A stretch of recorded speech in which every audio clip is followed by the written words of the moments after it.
시간 하나님 말씀은 신약 성경 에베소서 제1장입니다. 신약 성경 310쪽이 되겠습니다. 에베소서 제1장 13절과 14절에 있는 말씀 제가 봉독해 드립니다.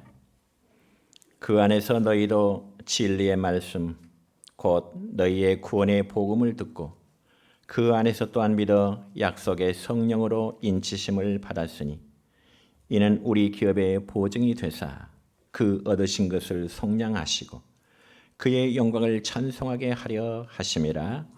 아멘. 네. 사랑과 축복의 메시지 나눕니다. 사랑과 축복합니다. 사랑과 축복합니다. 오늘은 신약성경 에베소서 1장 13절과 14절에 있는 말씀을 중심해서 구원에 이르는 복음이라는 제목으로 오늘 말씀을 선포하고자 합니다. 오늘도 하나님께 예배드리는 성도분의 심령과 가정 위에 하나님의 은혜와 축복이 함께 하시기를 축원합니다. 저는 지금까지 목회하면서 성도들로부터 가장 많이 드는 고민 중에 하나는 왜 자신은 수년 동안 교회를 다니고 있는데도 믿음의 확신이 생기지 않는지 모르겠다. 이런 고민들을 종종 듣게 됩니다. 그러면서 고민하는 그분들의 생각은 정말 하나님이 계시는지, 또 정말 천국과 지옥이 있는지 도무지 확신이 안 선다는 것입니다. 그러니까 그분들의 신앙은 말씀 이상의 어떤 증거 같은 것을 원하는 모양입니다. 물론 이해가 되기도 합니다. 여러분, 실제로 예수님 당시에는 예수님을 따른 수많은 사람들이 예수님께서 행하시던 여러 가지의 이적 기사들을 그들이 직접 눈으로 보고 확인하였습니다. 그러니 안 믿을래야 안 믿을 수가 없지요. 자신들이 바라보는 눈앞에서 불치병이 고침을 받는가 하면은 귀신 들렸던 자에게서 귀신이 떠나가는 모습, 그리고 심지어는 죽은 자가 다시금 살아나는 그 모습을 볼 때 예수님에 대한 믿음이 그들에게는 너무나 확실할 수밖에 없습니다. 그렇지만 오늘 우리의 시대는 어떻습니까? 예수님을 향한 믿음의 시각적인 효과가 그렇게 많이 나타나고 있지 않습니다. 그러니까 성도들이 믿음의 확신에서 분명하지를 못하고 고민을 하게 되는 것입니다. 그렇지만 여러분, 우리가 먼저 알 것은 충분한 확신의 마음이 없을지라도 여러분의 마음속에 예수 그리스도가 여러분의 구원자가 된다는 사실을 믿으면 그 믿음으로 말미암아 의롭다 하심을 얻었고 여러분은 구원받은 백성됨을 여러분은 확실히 믿으시길 바랍니다. 그리고 예수 그리스도로 말미암아 하나님과의 화평함도 누릴 수가 있게 되는 것입니다. 그럼에도 가장 기본적인 이 믿음을 가지기 전에 확신을 얻으려고 너무 조급해하는 것을 보면은 여러분, 마치 봄철 나면서 익은 열매를 따려고 하는 것과 마찬가지입니다. 여러분, 봄에는 꽃이 피는 계절이지 익은 열매를 따는 계절은 결코 아닙니다. 그러니 열매가 아직 안 열렸다고 해서 열매 없는 나무라고 생각한다면 큰 착각, 큰 잘못일 것입니다.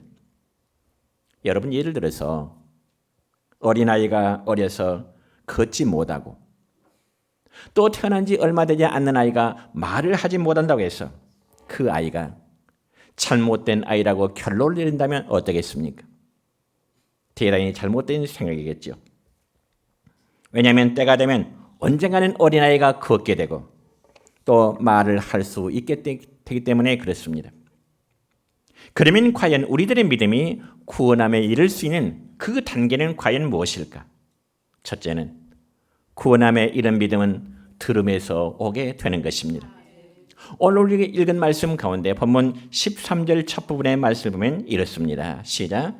그 안에서 너희도 진리의 말씀 곧 너희의 구원의 복음을 듣고. 아멘. 여러분, 우리 모두의 믿음은 누군가의 전함으로 여러분과 제가 들어서 믿게 된 것입니다. 여러분, 듣지 않고 믿음을 갖게 된 분 누가 있을까요? 아무도 없을 것입니다. 그래서 신약성경 로마서 10장 14절의 말씀을 보면 이런 말씀이 있습니다. 시작. 듣지도 못한 일을 어찌 믿으리요? 전파하는 자가 없이 어찌 들으리요? 아멘. 또한 로마서 10장 17절입니다. 시작.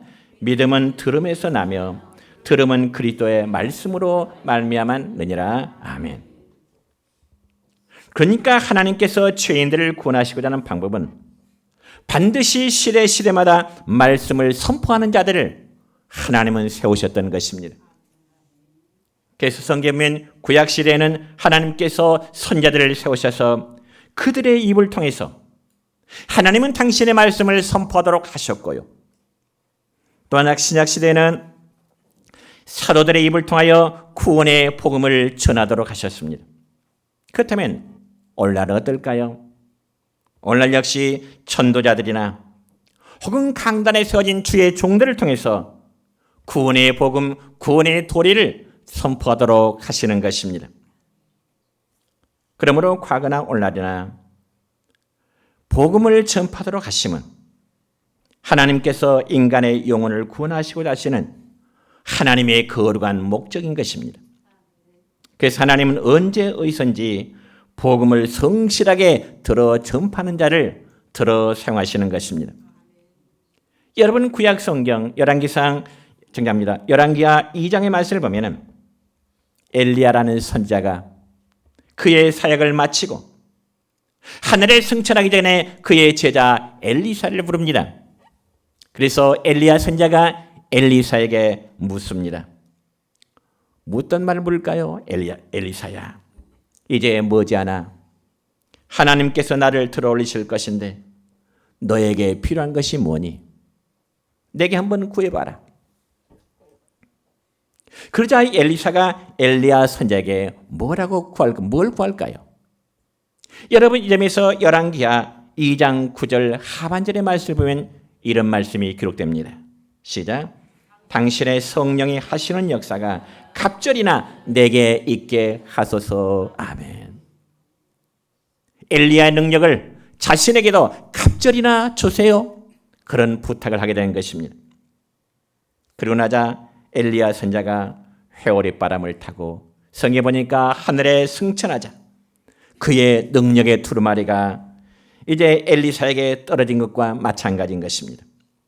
여러분, 하나님의 말씀은 전파하는 자가 세상을 떠나게 되면 또 다른 사람을 하나님은 세워서 복음을 선포하도록 하시는 것입니다. 그러므로 하나님은 엘리야의 승천으로 선자의 사역을 끝맺으심이 아니고 그의 제자였던 엘리사를 통해서 계속 하나님의 말씀을 그 백성들에게 선포하도록 하신 것입니다. 그리고 여러분, 신약 성경에도 보면은 사도 바울은 믿음의 아들 디모데가 나타나기까지 죽질 않지요. 이렇게 하나님은 하나님의 말씀을 선포하는 그 사도의 계승을 지금까지 계속해 왔으며 복음 전파할 종들을 지금도 계속 준비하시고 세워 가시게 되는 것입니다. 그러므로 어느 누구라도 믿음을 가지려면 이 좋은 뉴스인 복음을 들어야만 하는 것입니다. 성도 여러분, 분명히 아시기 바랍니다. 믿음은 기적을 보는 데서 생기지 않습니다. 그리고 믿음은 성찬 떡과 잔을 나누는 데서 생기지 않습니다. 또한 믿음은 세례를 받았다고 해서 그 믿음이 생기는 게 결코 아닙니다. 뭘까요? 오직 믿음은 복음의 말씀을 듣는 데서 생기는 것임을 믿으시길 바랍니다. 그래서 믿음을 얻는 채널은 다시 한번 강조하거니와 믿음은 말씀을 듣는 데서, 복음을 듣는 데서 생기게 되는 것입니다. 여러분, 신약성경 로마서 10장 17절의 말씀을 볼까요? 이런 말씀이 있습니다. 시작. 믿음은 들음에서 나며 들음은 그리스도의 말씀으로 말미암았느니라. 아멘. 믿음은 어디서 생긴다고요? 믿음은 어디에서 생긴다고요? 들음으로. 그렇습니다. 여러분 옛말에 백문불여일견이라는 그런 말이 있습니다. 잘 아시는 말씀입니다. 100번 듣는 것보다는 한 번 보는 것이 낫다는 의미죠.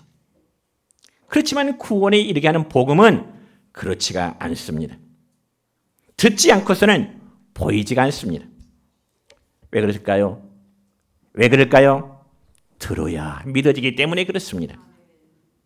그리고 이 복음의 말씀을 다른 사람의 복음으로 듣지 말고 나를 구원하시는 복음으로 받아들이시길 바랍니다. 특별히 신약성경 누가복음 19장 10절의 말씀을 보면은 예수님은 이런 말씀을 우리에게 주십니다. 시작. 인자가 온 것은 잃어버린 자를 찾아 구원하려 함이니라. 예수님이 이 세상에 오심은 잃어버린 자를 찾아서 구원하시기 위해서 주님이 오셨나라고 말씀하십니다. 그렇기 때문에 여러분은 이 구원에 이르는 복음을 들을 때, 즉 설교 시간에 메마른 땅이 소나기를 흡수하듯이 전심전력으로 귀를 기울이시길 바랍니다. 여러분 목사라면 어느 누구나 강단에서 청중들을 바라면서 설교할 때 말씀을 듣는 성도들의 마음을 어느 정도는 짐작할 수가 있습니다. 저는 이 시간 설교하고 있지만은 여러분 각자가 어떤 마음으로 말씀을 듣고 있는지 어느 정도는 짐작을 하고 있습니다. 결코 과장된 표현은 아닙니다. 어떤 성도는 예배 자리에 앉아 있지만 마음에 콩밭에 있는 것처럼 느껴지는 모습을 볼 때가 있습니다. 그러다 보니 설교의 내용에는 전혀 관심이 없겠죠. 그리고 예배에 참석했다는 그 자체만을 생각하는 분들이 있을 것입니다. 그런 반면에 어떤 성도는 정말 말씀을 깊이 사모하는 성들의 표정을 바라볼 것도 있습니다. 그렇다면 여러분, 설교하는 제가 여러분의 어떤 모습을 볼 때 힘이 날까요? 설교하는 제가 여러분 각자를 바라볼 때, 설교하면서 어떤 모습을 제가 바라볼 때 힘이 날까? 정답은 여러분 스스로가 알 수 있을 것입니다. 여러분 가정에서도 주부가 밥을 했는데 지름밥을 했든지 아니면 꼬두밥을 했든지 먹어주는 식구가 잘 먹여주면 주부는 힘이 나고 감사할 것입니다. 마찬가지로 여러분이 말씀 듣는 자세로 저에게 힘을 주시길 바랍니다. 그리고 말씀을 사모하는 마음을 들을 때 여러분 각자의 믿음은 스스로 자라게 되는 것입니다. 성경에 분명히 말씀하고 있잖아요. 믿음은 그 다음 하세요. 믿음은 그 다음 답을 하시라니까요. 믿음은 어디 생긴다? 들음에 생긴다. 그렇습니다. 믿음은 들음으로 생기게 되는 것입니다. 그러므로 믿음의 확신을 얻기 원한다면 말씀을 듣고요. 상고해야 됩니다. 그리고 단순히 믿지만 말고 절대적으로 신뢰하시길 바랍니다. 정말 믿을 만한 가치가 있음을 알면서도 여러분이 그 말씀을 신뢰하지 않는다면 그는 자기 자신에게 스스로 거짓말하는 것과 마찬가지입니다. 여러분 예를 들어서 어떤 남녀가 교제를 하기 위해서 만남을 가졌다 한번 가정해 봅시다. 그런데 남녀가 한 번, 두 번 만날 때마다 마음의 감정이 서로 끌리는 경우가 있을 것입니다. 그렇다면 그 다음에는 어떻게 될까요?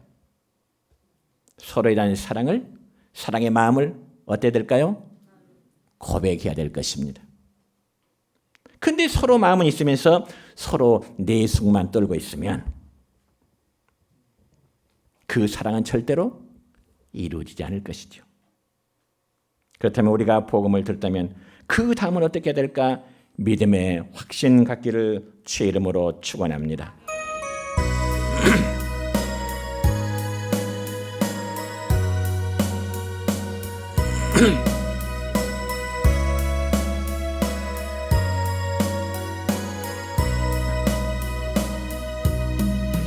내가 처음 주를 만났을 때 외롭고도 쓸쓸한 모습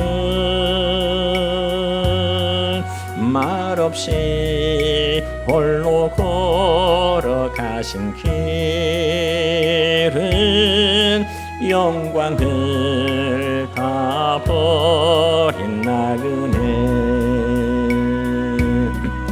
정녕 그분이 내 형제 구원했네 나의 영혼도 구원하려나 의심 많은 도마처럼 물었네 내가 주를 처음 만난 날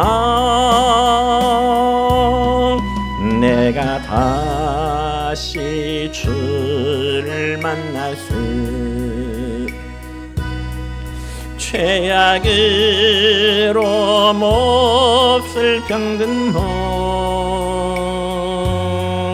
조용히 내 손 잡아 이끄시며 병든 자여 일어나거라 눈물을 흘리며 참회하여서네 나의 믿음이 뜨거웠었네 그러나 죄악이 나를 삼키고 내 영혼 갈 길을 얻었네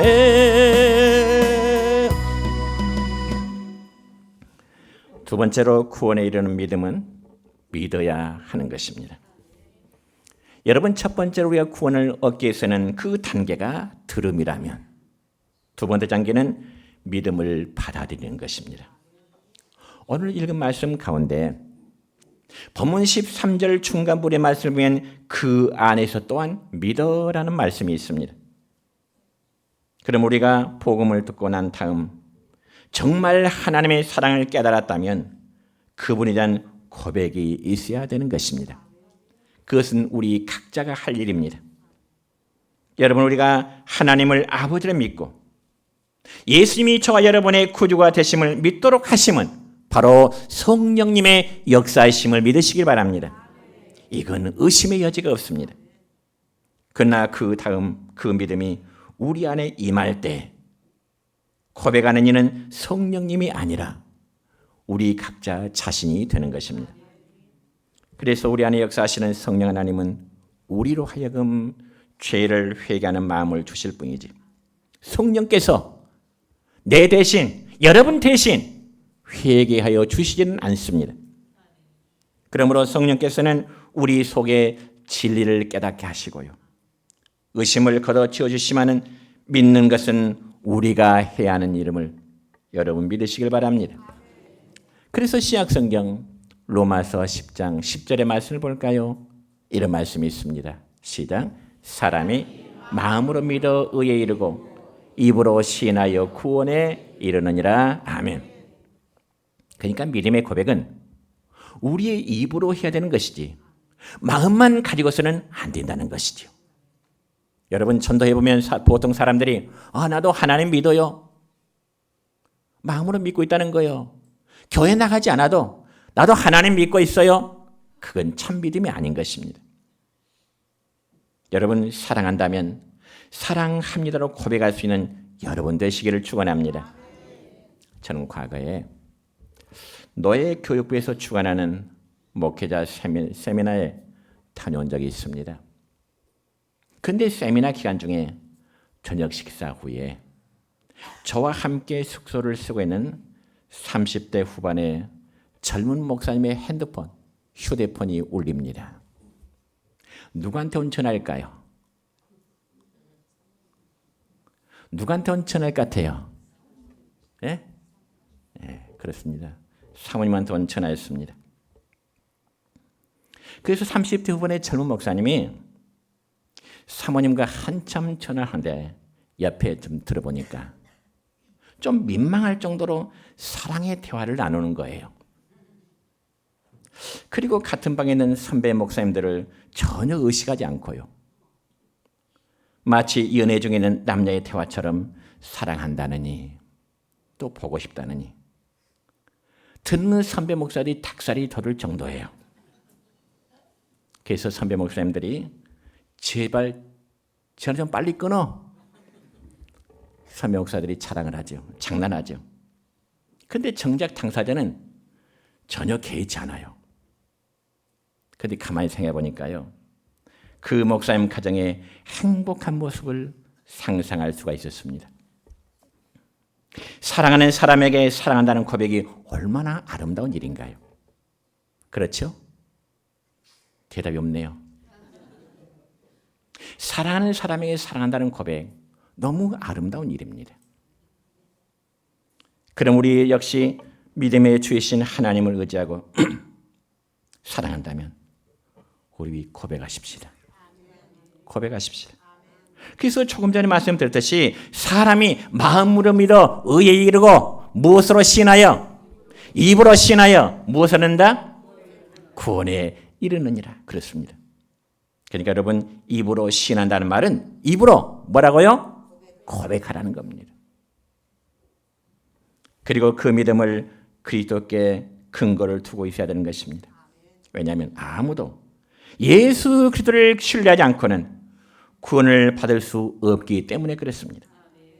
여러분, 우리의 선행과 쌓은 공로 때문에 우리가 구원함에 이르는 것 전혀 아닙니다. 여러분, 하나님께서는 우리를 구원하시고 하시면서 어느 정도의 선행을 요구하지 않아요. 다시 말씀드려서 너희가 구원받으려면 적어도 믿음이 얼마만큼은 있어야 된다고 하는 그런 요구를 하지 않는다는 말입니다. 너희가 어느 정도는 착해야 된다. 너희가 어느 정도는 선한 일을 많이 해야 된다는 그 기준을 하나님은 설정하지 않으셨어요. 성경에 보면 너희에게 겨자씨만한 믿음이 있어도 산을 옮길 수 있다. 그런 말씀이 있습니다. 겨자씨만한 지극히 작은 그 믿음만 있어도 너희가 산을 옮길 수 있는 믿음이 있을 것이다. 이 말은 곧 매우 적은 믿음일지라도 영혼을 구원할 수 있다는 것입니다. 성도 여러분이요, 이왕이면 우리 모두의 소원은 겨자씨의 작은 믿음보다는 이왕이면 큰 믿음 갖기를 축원합니다. 그렇지만 적은 믿음으로 해서 나는 구원받지 못할까 염려하고 고민할 필요는 없습니다. 왜냐하면 작은 믿음이라도 예수 그리스도를 통하여 구원받을 수 있기 때문에 그렇습니다. 분명히 아시기 바랍니다. 믿음이라는 것은 변화가 있을 수는 있지만은 믿음은 결코 사라지지는 않는 것입니다. 하나의 예를 들어 볼까요? 바닷물이 썰물이 되면 어떤가요? 물이 저 바다 가운데로 쫙 밀려갑니다. 그렇죠? 그렇다가 또 밀물이 되면 어떤가요? 저 멀리 있던 물이 다시금 쫙 또 차게 되는 거죠. 그리고 채워지게 되는 것입니다. 그와 마찬가지로 참 믿음을 가진 자는 절대로 없어지지 않습니다. 그래서 이 믿음이 예수 그리스도께서 나의 죄를 대속하시기 위해서 피 흘려 주셨다는 사실을 믿게 하심을 믿으시기 바랍니다. 세 번째로 믿음의 결과는 약속의 성령으로 인치심을 받게 되는 것입니다. 여러분 13절 하반절의 말씀을 보면 약속의 성령으로 인치심을 받았으니, 인치심. 인이란 말은 도장 인자를 가리켜요. 도장 인자. 그러니까 인친다는 것은 이름을 확인하기 위해서 도장을 찍는다는 말인데, 성령의 인치심이라는 말은 우리가 거듭난 하나님의 자녀라는 사실을 확인시켜주는 것입니다. 그래서 믿음 후에 약속의 성령으로 인친다고 말씀하십니다. 그러니까 한마디로 인친다는 말은 도장을 찍는다는 말인데요. 그 도장은 소유함을 의미합니다. 도장을 찜으로 이것은 내 것이라는 소유. 여러분, 예를 들어서 제주도에서 길러지는 그 말들은 엉덩이 부분에 불도장이 찍혀 있지요. 말의 엉덩이에 불도장이 찍혔다. 그 도장은 곧 주인의 소유란 소유권을 의미합니다. 그럼 우리에게 믿음으로 성령의 인치심이 있었다는 것은 이제부터는 내가 내 주인이 아니라 나를 통치하시는 새로운 주인이 바로 저와 여러분이 믿는 하나님의 심을 믿으시기 바랍니다. 그래서 우리가 하나님을 향하여 뭐라고 고백합니까? 나의 주 나의 하나님이여. 나의 주 나의 하나님이여. 이렇게 고백하는 것은 하나님은 내 삶의 주인이십니다. 믿습니까? 하나님은 내 삶의 주인이십니다. 그리고 그러한 고백은 성령의 인치심의 결과가 되는 것입니다. 여러분 생각해 보세요. 남의 아버지를 내 아버지라고 부를 수는 없잖아요. 남의 남편을 내 남편이라 부를 수 없고 남의 아내를 내 아내라고 부를 수 없잖아요. 왜? 인치심. 문서에 도장이 들어가지 않았기 때문에 그렇습니다. 그러므로 비유컨대 믿음은 내가 서류에 무엇을 썼다면 성령은 그 위에 도장을 찍어주는 것입니다. 그럼 우리가 구원받았다는 사실을 확인하는 게 되는 것입니다. 그래서 우리가 성경에 보면은 하나님께서 그의 보내신 바 예수 그리스도를 믿으라고 명령하셨지 인침을 받으라 명령하지를 않습니다. 맞습니까?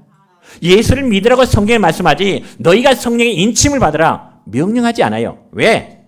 인치심은 나의 영역이 아니고 성령 하나님의 영역이기 때문에 그렇습니다. 성령님의 은혜이기 때문에 그렇습니다. 여러분 세상 조직에서도 사장 할 일이 따로 있고 부장이나 과장이 할 일이 따로 있습니다. 그런데 부장이 할 일을 과장이 한다고 설쳐되면 어떨까요? 그건 관한밖의 행동입니다. 그래서 하나님은 우리에게 일단 그의 존재하심과 예수님을 통하여 이루어나가시는 구원의 역사를 믿도록 하셨습니다. 그러니까 한마디로 비유하자면 아주 맛있는 잔치상을 차려놓고 우리에게 먹도록 하신 것입니다.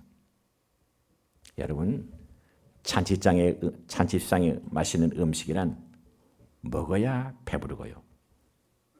잔치집의 음식을 먹어야 즐거움이 있는 거 아니겠어요? 그렇지만 잔치상에 올려진 맛있는 음식을 보고도 먹지 않는다면 즐거움이라든지 배부름은 얻을 수가 없습니다. 하나님의 구원 약속도 마찬가지입니다.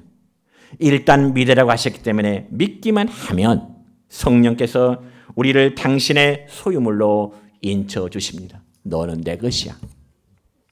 그리고 우리는 하나님을 향하여 뭐라고 부를까요? 아바, 아버지. 하나님을 아버지라고 볼 수 있는 특권을 부여받게 되는 것입니다. 여러분 그 의미에서 신약성경 로마서 8장 16절의 말씀을 볼까요? 이렇게 기록되어 있습니다. 시작. 성령이 친히 우리의 영과 더불어 우리가 하나님의 자녀인 것을 증언하시나니 성령 하나님께서 예수를 믿는 저와 여러분이 하나님의 자녀라는 사실을 증언해 주신다. 여러분 어떤 사건으로 인해서 어떤 사람이 법정에 섰는데 그 죄인에게 변호해 주는 변호사가 어떻게 변호해 주느냐에 따라서 그의 죄의 형량이 다르게 나타날 수 있습니다. 그렇다면 우리 성도들에게 있어서의 변호사는 누굴까요? 우리 성도들의 변호사는 누굴까요? 성령님. 그렇습니다. 그래서 그분이 우리가 하나님의 자녀됨을 증명해 주신다고 말씀하죠. 자, 이제 말씀했습니다. 성도 여러분이요, 예수 그리스도를 확실히 믿고 구원받은 것을 의심하지 마시기 바랍니다. 느끼고 보는 것이 다 사라져도 믿음은 영원합니다. 믿음은 사라지지 않습니다. 때로는 밀물처럼 풍성했던 믿음이 어떤 계기로 인해서 썰물처럼 쫙 빠지게 되는 그런 경우도 우리에게는 있을 수 있습니다. 그러나 빠져나갔던 썰물은요 다시금 밀물이 돼서 되돌아오게 되는 겁니다. 그와 마찬가지로 우리 모두의 믿음이 언제나 하나님께서 기뻐하시는 그러한 믿음의 성도들 되도록 노력하는 성도 여러분 되시기를 우리 주님 이름으로 축복합니다.